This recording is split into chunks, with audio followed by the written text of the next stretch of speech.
Hello, today we'll take a look at Proverbs 17:1. It says, "Better is a dry morsel and quietness with it than a house full of feasting with strife." Here we have the simple understanding that strife is really unpleasant and that no matter what we have, it can ruin anything that we're enjoying. But what I'm going to focus on is the idea of quietness. This quietness is an interesting word in the Hebrew that can be translated a few different ways. It's also used here in Psalm 122, where it says, "Pray for the peace of Jerusalem. May they prosper who love you." The word prosperity here used in the next verse, verse 7, is the same word previously used in Proverbs 17 for quietness. May peace be within your walls and prosperity within your palaces.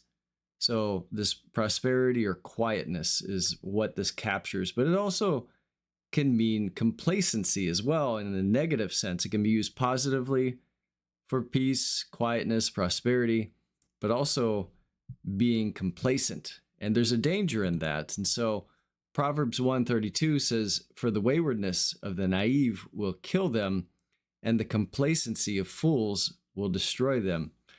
So this idea of something that's so quiet and so comfortable that it lulls us to complacency is a danger for us. It says, "But he who listens to me shall live securely and will be at ease from the dread of evil." In a similar fashion, the Lord states this in Ezekiel 16:49. He says, "Behold, this was the guilt of your sister Sodom. She and her daughters had arrogance, abundant food, and careless ease, but she did not help the poor and needy." So again, here this word for ease is mentioned here, a complacency of having prosperity, of having so much around them that they became complacent and didn't look to the needs of others. In Jeremiah 22:21, it says this, "I spoke to you in your prosperity." And again, this is the same word being used here, ease, prosperity. So he says, "I spoke to you in your prosperity, but you said, I will not listen. This has been your practice from your youth, that ye have not obeyed my voice."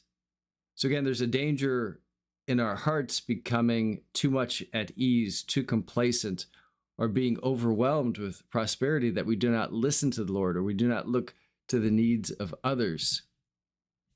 But yet there is a right way to be at ease, and that's communicated here in Psalm 37, verse 7, that says, "Rest in the Lord and wait patiently for him." So it's not that we're never to rest or be at ease, but we have to do so in the Lord rather than in the world or in the flesh. And it's important to be able to distinguish the difference between those two. And lastly, this from 1 Peter 5:8, a warning against complacency.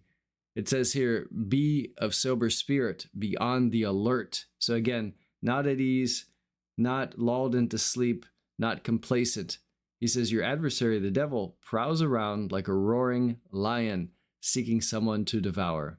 So again, we can rest in the Lord, and we need to rest, but we need to be able, again, to distinguish the difference between true rest in the Lord versus complacency.